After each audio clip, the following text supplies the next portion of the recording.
오늘은 출애굽기 25장 16절에서 22절까지의 말씀을 가지고요. 거기서 내가 너와 만나리라 라는 제목으로 저와 여러분들이 은혜를 나누고자 합니다.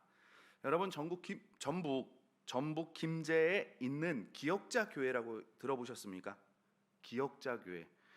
예전에 약 한 130년 전, 120년 전에 지어져서 그때는 남녀 7세 부동석 이게 있어가지고요.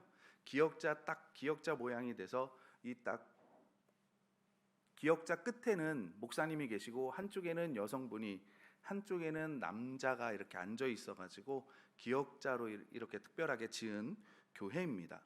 이 교회가 데이트라는 미국 선교사님에 의해서 세워졌는데 이 데이트 선교사님이 복음을 전하는 거예요. 복음을 전하고 그 복음을 듣고 조덕삼이라는 사람이 복음을 받아들이고 그리스도인이 됩니다.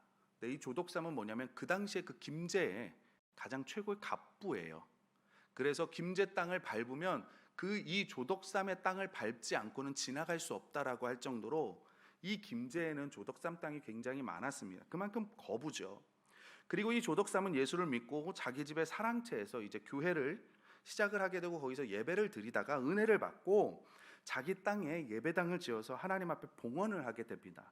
그리고 그런데 이 봉헌할 즈음에 조덕삼의 머슴이었던 이자익이라는 사람도 교회에 이제 다니기 시작을 하는 거예요.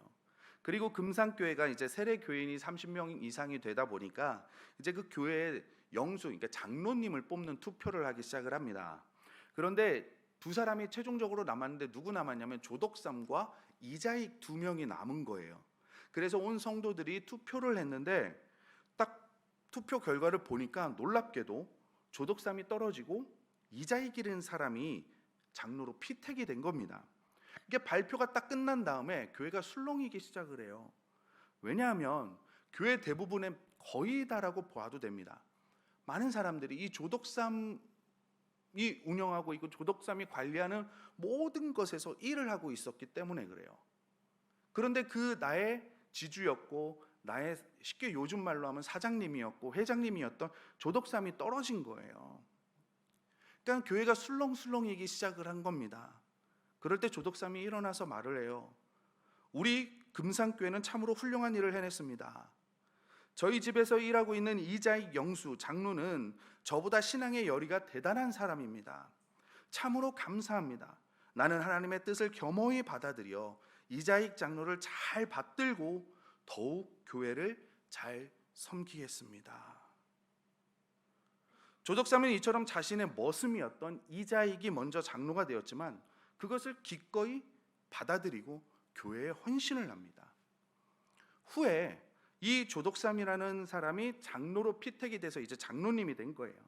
그러니까 장로님이 딱 되고 보니까 자기의 머슴이었던 자기보다 먼저 했던 이 이자익 장로, 이 사람이 너무 신실하고 영적으로도 너무 모범이 되는 겁니다. 그래서 이 이자익을 평양신학교로 보내요. 그리고 신학 공부를 시킵니다. 그리고 그 공부를 다 마친 다음에 이자익이라는 분이 목사님이 된 다음에 1915년에 자신의 머슴이었던 이자익을 금산교회 담임 목사님으로 이 조덕삼 장로님이 앞장서서 모셔오는 거예요. 그리고 극진히 교회를 섬깁니다. 조덕삼 장로님은 52세의 나이로 하나님의 부르심을 받게 되었는데 그 마지막 유언이 뭐냐면 절대로 우상을 섬기지 말고 제사를 지내지 마라. 예수를 잘 믿어 나를 만날 수 있도록 신앙생활을 잘해라. 그리고 너희들은 내 대를 이어서 목사님을 잘 섬기고 교회를 지켜야 한다. 그리고 운명하셨습니다. 이때 가장 많이 통곡을 했던 분이 이자익 목사님이셨어요. 이 이야기를 들으면서 다윗과 요나단도 생각이 납니다. 그리고 참 얼마나 아름다운 그리스도의 향기가 묻어나는 모습일까 라는 생각을 했습니다. 여러분, 우리 교회가 60주년을 맞이해서 이것이 나의 간증이요라는 프로젝트를 진행합니다. 이제 믿음의 선배들의 그 믿음을 어떻게 지켜왔고 신앙생활을 어떻게 하셨고 이 모든 것들을 영상으로 남기면서 하는 프로젝트인데요. 신앙의 유산을 남기고 신앙의 본을 보이고 다시 도전할 수 있게 우리 교회가, 우리 영도교회가 다시 한번 이 60주년을 맞이해서 하나님 앞에 세상을 향하여서 다시 한번 도전할 수 있게 하는 것이라고 저는 확신합니다. 여러분, 제가 휴가 때 이렇게 수요 예배를 드리러 갔어요. 간 곳에 근처에 있는 교회를 갔는데, 그날따라 그 담임 목사님이 서시는 게 아니라 거기에 있는 부목사님, 젊은 부목사님, 갓 올해 목사 안수를 받은 부목사님이 이렇게 설교를 하시는데, 제 마음에 울림을 주는 이야기가 하나가 있었습니다. 뭐였냐면, 그 목사님이 목사 안수를 받은 다음에 할머니를 찾아갔대요. 할머니를 찾아가서 이제 인사를 드리는데 할머니가 그런 말씀을 하시더랍니다. 나 때는, 그러니까 나의 부모님 때, 그때는 목숨을 버리면서 신앙생활을 했다. 그리고 나 때나 너희 아버지 때는, 부모님 세대는 많은 것을 포기하면서 신앙생활을 했다.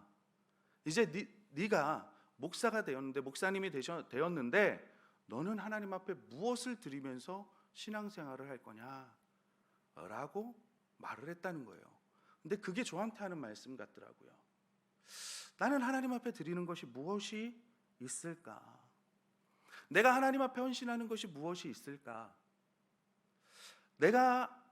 하나님은 아낌없이 나에게 주셨는데 나는 하나님께 드릴 것이 무엇이 있을까? 그 예배 시간에 계속 그런 생각이 떠나지 않았습니다.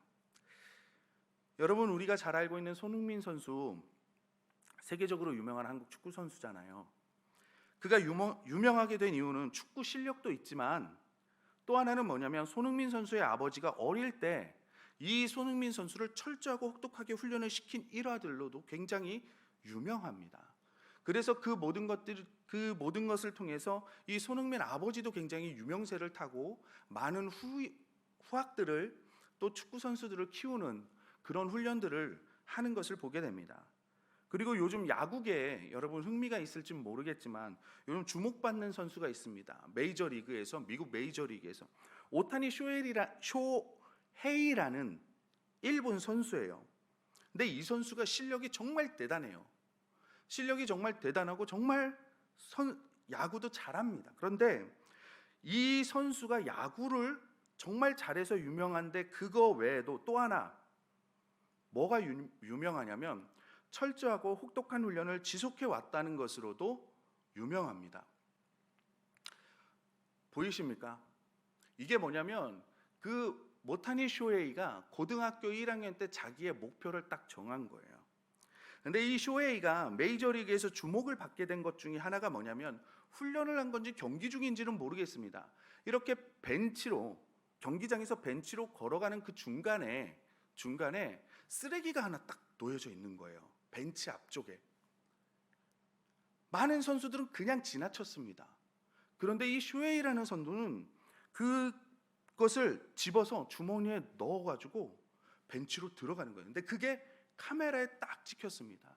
그러니까 우리는 이 사람이 그냥 그런 것을 잘 줍는 사람이겠거니 라고 생각을 하는데요. 가운데 네모난 게 보이십니까? 파란색으로 형형색색으로 주변에 있는데, 그 가운데 파란색 밑에 보면 운이라는 게 있습니다. 운. 그런데 그 밑으로 내려가면 다시 9개의 칸이 있고 그 가운데 운이 써 있어요. 대각선으로 올라가 바로 그 윗칸에 뭐라고 있냐면 쓰레기 줍기라고 쓰여 있습니다. 뭐냐면 오타니 쇼헤이는 고등학교 1학년 때부터 쓰레기 줍는 훈련을 계속했다는 거예요. 그러다 보니까 메이저리그에 딱 가니까 쓰레기가 보이면 자동적으로 쓰레기를 줍더라는 거죠. 이것도 이 선수가 스스로 훈련으로 만들어낸 습관이라는 거예요. 제가 대학원을 다닐 때 학교를 가려면 버스를 타는데 가끔 스튜어디스를 만납니다. 다 만나시죠? 만나실 때 있어요. 그러면 정말 그 아침에도 한 점 흐트러짐 없이 머리카락 잔머리 하나 나오는 거 없이 싹 꾸며가지고 그 새벽 일찍 나옵니다. 퇴근할 때도 마찬가지의 모습으로 퇴근을 하더라고요.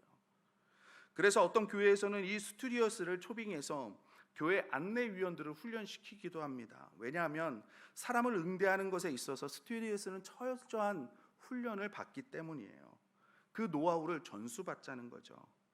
여러분, 우리가 어떤 식당을 가면 음식의 맛도 중요하지만 거기서 일하는 사람들의 응대 또한 중요하게 생각하는 것을 알 겁니다. 저도 누군가 식당을 가서 맛있는 음식을 먹고요, 그 분위기도 좋고 그 사장님이랑 응대하시는 분들의 그 응대가 좋으면요, 다른 사람들에게 소개도 하고요, 데리고 가기도 해요. 저와 여러분은 하나님 나라를 위하여 부름받은 사람들입니다. 우리는 하나님을 보여주고 사람들을 하나님께 전도하고 하나님께로 끌어들이는 사람들이에요. 그런 우리를 세상 사람들이 볼 때 어떻게 평가할까? 우리가 하나님을 바라보고 따르는 것은 기본이고요, 우리의 모습을 통해서 세상 사람들이 볼 때 어떻게 평가할까도 우리가 깊이 한번 생각해 보아야 합니다. 한국교회의 역사가 100년 조금 넘었지만 세계교회사에서 볼 수 없던 놀라운 성장을 보여주었잖아요. 그런데 세계 사람들이 한국교회와 그리스도인들을 볼 때 어떻게 볼지, 교회가 성전과 부흥을 자랑했지만 불신자들이 교회와 그리스도인들, 특히 직분받은 목사님이나 장로님이나 권사님들을 볼 때 어떻게 바라볼지, 우리 자신이 가진 자부심, 우리 교회는 큰 교회야, 우리 교회는 건강한 교회야, 우리 교회는 좋은 교회야 라는 이 자부심과 긍지를 그들에게도 동일하게 인정받을 수 있을지 우리가 한번 깊이 생각해 보아야 합니다. 결국 이 모든 것이 가능해지는 거 무엇이겠습니까? 사람의 성품이 중요하기도 하는데요, 성품으로 구원받는 것도 아니고 교회에 보면 다 좋은 성품만 가지고 있는 것도 아니더라고요. 그러니까 여러 가지 모습들이 다 있습니다. 지체인 것처럼. 뭐냐면 말씀을 교육하고 말씀을 따라 살 수 있도록 훈련하는 것, 그것이 정말 중요하더라고요. 독일의 유명한 롬멜 장군이 있습니다. 이 롬멜 장군이 뭐라고 얘기했냐면, 사령관이나 군대가 병사에게 해줄 수 있는 가장 큰 복지는 훈련이다 라고 얘기했어요. 자기가 장군으로 많은 전쟁을 치러보니까 혹독한 훈련을 겪은 군인의 생존율이 높고, 그런 혹독한 훈련을 받은 군인들이 펼치는 작전 성공률이 높더라는 거예요. 작은 것이라도 계속 사용을 하면요, 발달하고 아무리 잘 하는 것도 사용하지 않으면 점점 퇴보하게 되어 있습니다. 사람의 머리도 마찬가지고요, 근육의 훈련도 하지 않으면 점점 쇠퇴하게 되어 있어요. 우리 교회가 이제 체육팀을 만들잖아요. 저번 주에 주보 사이에 껴서 갔죠. 축구팀도 만들고 배드민턴도 만들고 탁구부도 만들고 등산도 만들고, 우리가 이런 것을 만드는데요, 청년들이 축구를 좋아해요. 그래서 청년들하고 이야기를 하다 보면 50대 후반 되는 아저씨가 있대요. 배불뚝이 나오는 아저씨가 있는데, 그 아저씨는 45분 전반 뛰고 45분 후반도 거뜬히 뛰더라는 겁니다. 근데 그 선에서 보니까 20대 때부터 꾸준히 축구를 해오셨던 분이에요. 근데 분명히 몸은 좋은데 이제 갓 시작하시는 분은 전반전만 뛰면 퍼진대요. 못 뛴대요, 후반전은. 왜 그렇습니까? 꾸준한 운동의 훈련이죠. 여러분, 우리가 시간을 지키는 것도 훈련이고요, 미리 가서 기다리는 것도 훈련입니다. 인사하는 것도 훈련이고요, 인내하는 것도 훈련입니다. 기도하는 것도 훈련이고요, 말씀에 순종하도록 내 자아를 내려놓는 것도 훈련입니다. 예수님의 마지막 밤 겟세마네 동산에서 제자들과 기도하셨던 그 말씀을 한번 생각해 보시기 바랍니다. 땀방울이 핏방울이 되도록 기도하시는 예수님 옆에서 졸고 있는 제자들에게 예수님이 뭐라고 말씀하시냐면, 시험에 들지 않게 깨어있어 기도하라, 마음에는 원이로되 육신이 약하도다 라고 말씀하십니다. 이런 훈련을 통해서요, 우리가 그리스도인답게 변화되어져 가는 겁니다. 그러나 이 과정은 생각보다 훨씬 힘듭니다. 힘들다고 과거 방식으로 돌아가 버리면 그러나 안 됩니다. 모든 발전은 직선이 아니고 발전은 계단이에요. 한 단계 한 단계 오르는 겁니다. 제가 어렸을 때 피아노를 배우는데 처음에는 실력이 팍팍팍팍 느는 것처럼 느껴졌거든요. 그런데 어느 순간 안 늘더라고요. 계속 연습을 하는데 늘지를 않아요. 오히려 실력이 주는 것 같이 여겨집니다. 그만둘까? 하지 말까? 어린 나이에 난 안 되나 봐. 그런데 옆에서 선생님이 시키니까 어쩔 수 없이 막 하는데 어느 순간인가 자고 일어나서 딱 연습을 하는데 되더라고요. 그리고 너무 쉽게 됩니다. 그리고 그동안 안 됐던 것들이 너무나 잘 되는 것을 경험하였습니다. 여러분, 우리가 예수를 잘 믿으려고 애쓴 사람들에게 왜 저런 고난이 생길까? 라며 답답하고 힘들 때가 있어요. 그럴 때마다 이해할 수는 없지만 우리가 하나님의 특별한 섭리가 있겠지, 틀림없이 무슨 뜻이 있을 거야 라는 확신을 가지고 우리가 하나님 앞에 서며 말씀을 묵상하고 기도하고 예배하고 더더욱 주님을 붙잡아야 합니다. 우리가 놓치지 말아야 돼요. 어쩔 때는 다윗의 자손이 예수여 라고 소리치는 소경에게 주변 사람들이 야 조용히 해 라고 구박하는 것처럼 혈루병 앓는 여인이 예수님의 옷자락을 만지기 위해서 수많은 사람들을 뚫고 나가야 했던 것처럼 사람들이 나를 더욱더 힘들게 할 때가 있습니다. 중풍병자를 침상에 메고 오는 친구들이 자신의 아픈 친구를 예수님 앞까지 데리고 오는, 가기에는 상황도 좋지 않고 지붕이 가로막고 있는 그런 어려움이 있을 때도 있습니다. 내가 말씀을 따르다 보면요, 평소보다 7배나 뜨거운 풀무불과 같은 그런 불구덩이가 나를 기다리는 것 같은 느낌이 들 때도 있어요. 그렇더라도 우리는 외침을 멈추면 안 됩니다. 힘들더라도 예수님께 나아가는 발걸음을 절대 멈추면 안 됩니다. 예배를 멈추어서도 안 됩니다. 가로막는 것이 있을지라도 우리는 주님 앞으로 주님 앞으로 주님 앞으로 전진해 가야 되는 거예요. 우리는 구원받은 사람들입니다. 출애굽을 통해서 애굽의 삶 이전의 것과는 영영 작별한 사람들이에요. 옛 습관, 육신의 습관들을 다 버려버린 사람들입니다. 그리고 이후의 것, 그리스도를 목표로 표대를 향해 끊임없이 운동장을 달리는 선수들처럼 다름질하는 사람들입니다. 그런 우리가 아직도 돈과 명예, 권력과 쾌락을 위한 세상적인 기준에만 머물러 있으면 안 되잖아요. 왜 우리가 우리 자식이 잘 돼야 합니까? 좋은 집이요? 좋은 차요? 좋은 옷 입으라고요? 아니잖아요. 여러분, 우리가 바라보아야 할 것은 우리의 미래, 저 영혼입니다. 하나님이 주시는 상급, 저 천국을 바라보며 우리가 다름질하는 겁니다. 그것을 어떻게 내가 이끌어갈 것인지, 어떻게 하는 것이 하나님 보시기에 가장 흡족한지, 영적인 힘과 성령의 충만함을 어떻게 끌어올 것인지에 대해 눈을 돌리고 우리의 마음을 쏟아야 되는 거예요. 얼마나 많은 은혜를 받았는지, 얼마나 많은 혜택을 받았는지 이것도 중요하지만 거기에 머물러 있는 것이 아니라 내가 하나님으로부터 받은 그 은혜를 어떻게 관리할 것인지, 어떻게 할 것인지 거기에 달려 있다라는 겁니다. 하나님이 주신 시간, 하나님이 주신 건강, 하나님이 주신 물질, 하나님이 붙여주신 이 사람들, 내가 어떻게 할 건지 주님 안에서 그것이 중요한 거라는 겁니다. 우리 잠깐 25장 말씀을 보면요, 하나님께서는 모세에게 내가 산에서 본 양식대로 내가 지시한 그대로 내가 땅에다 만들어라 라고 말씀하셨어요. 여호와께서 명하신 그대로 하였습니다. 성막의 우리 구조를 보면요, 처음에는 뜰이 나와요. 뜰. 백성들을 위한 곳입니다. 지옥에 가지 않고 천국에 가는 것만으로도 감사한 사람들, 이런 수준에서 날마다 왔다 갔다 하는 사람들은요, 그냥 백성입니다.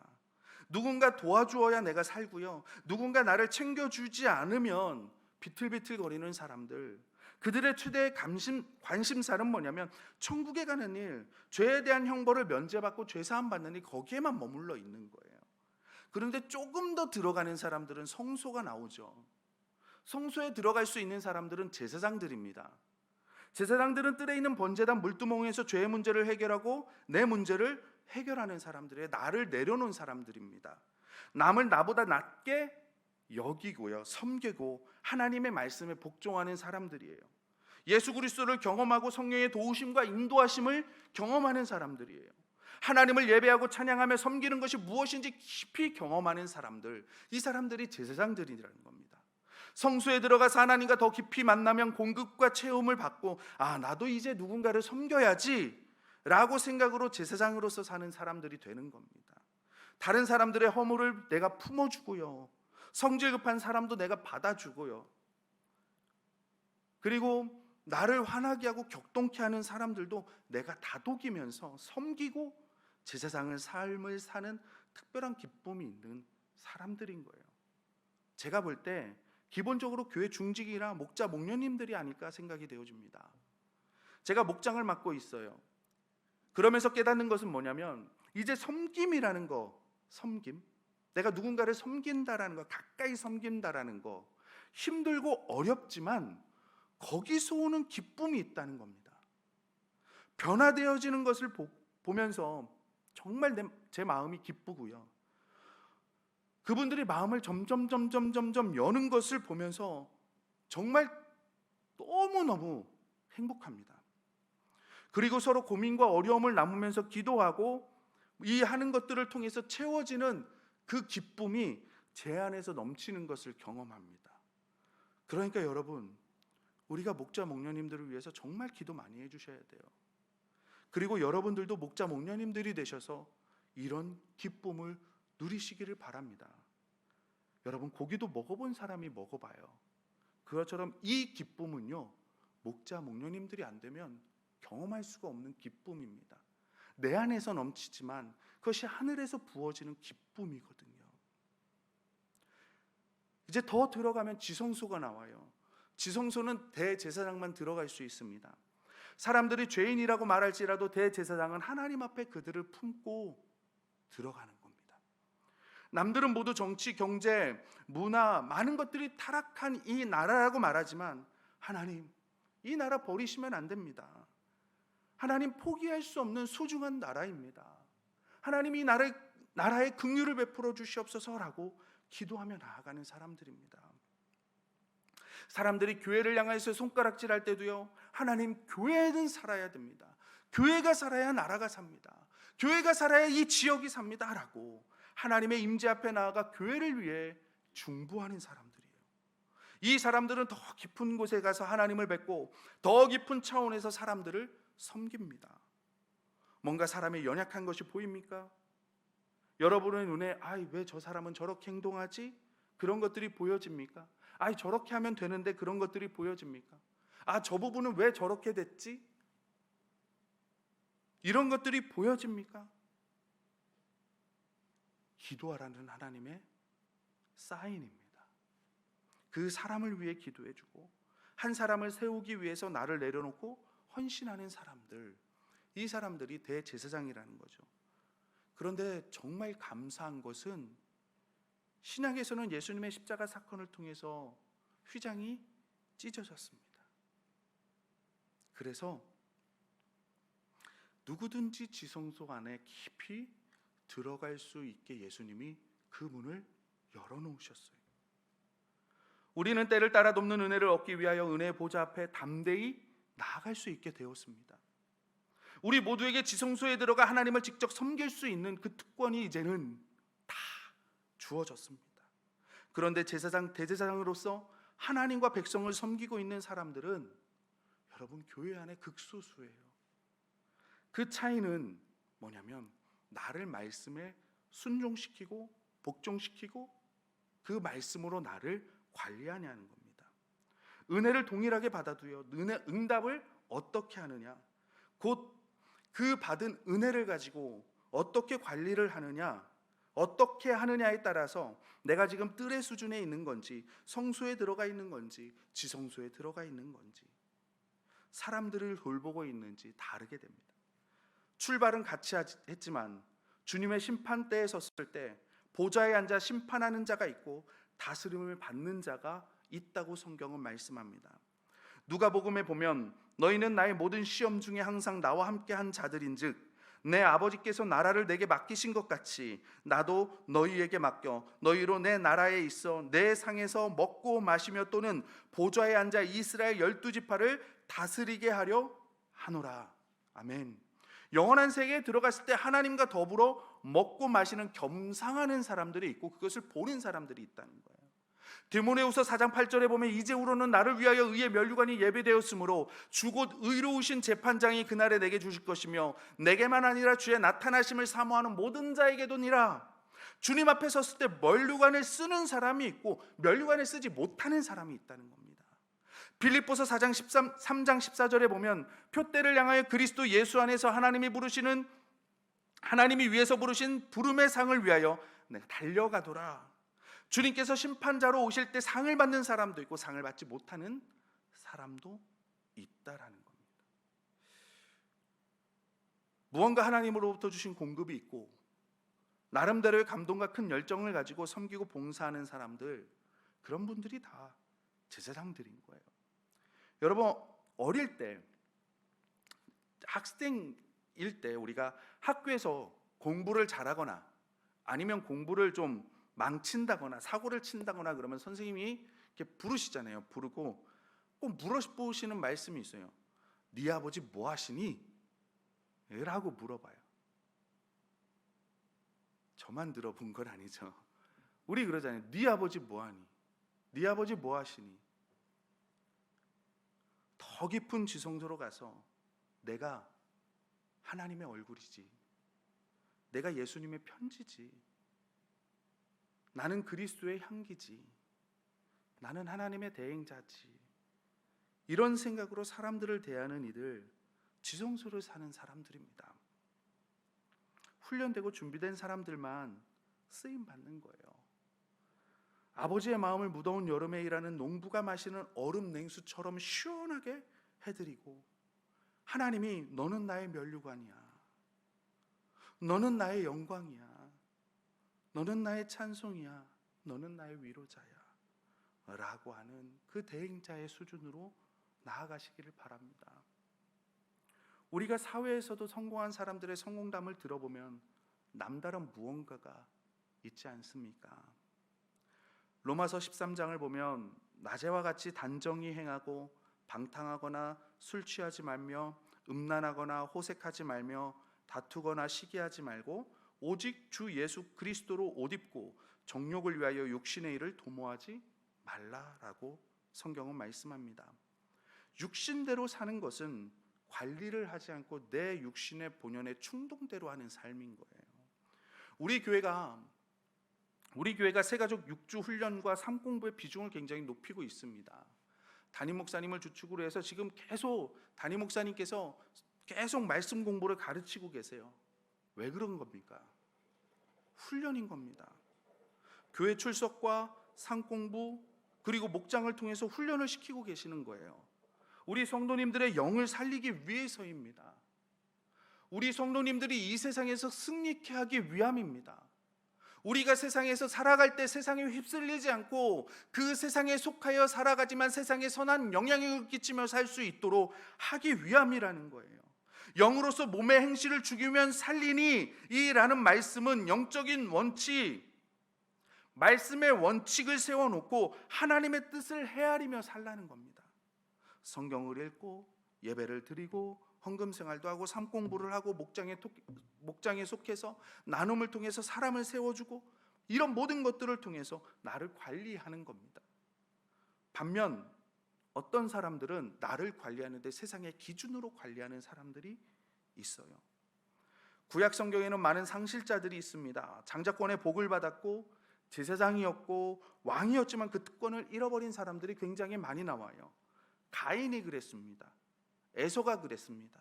나답과 아비후가 그랬고 고라자손이 그랬습니다. 사울이 그랬고 아합이 그렇게 했습니다. 그러나 허물이 있고 문제가 있지만 믿음의 조상이 된 아브라함 같은 사람도 있습니다.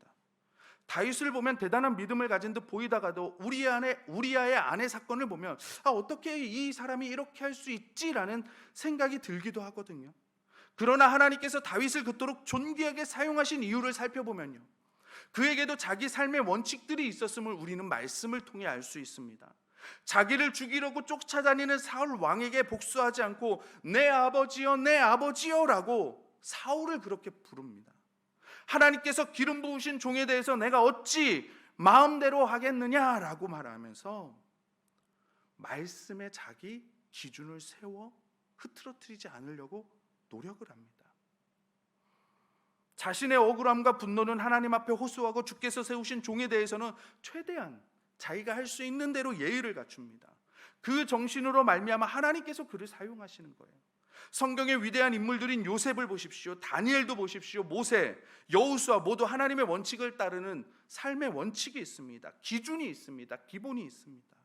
끊임없이 자신을 돌보고 살피고 점검하고 미래를 준비하며 살았던 성경적으로 자기의 기준을 세운 사람들. 우리에게 주어진 인생은 한 번밖에 없습니다. 귀중한 하루 24시간 1440시간 1440분 86,400초 소중하게 쓰지 않으면 그냥 버려지는 겁니다. 더 빛나는 삶, 더 멋진 인생을 계획하며 사는 사람과 그냥 의식 없이 사는 사람들의 삶은 다릅니다. 또한 영적인 세계에서 그 차이는 더 크게 나게 되어 있는 거예요. 나는 무엇으로 나의 영적인 생활, 신앙생활을 관리하고 있습니까?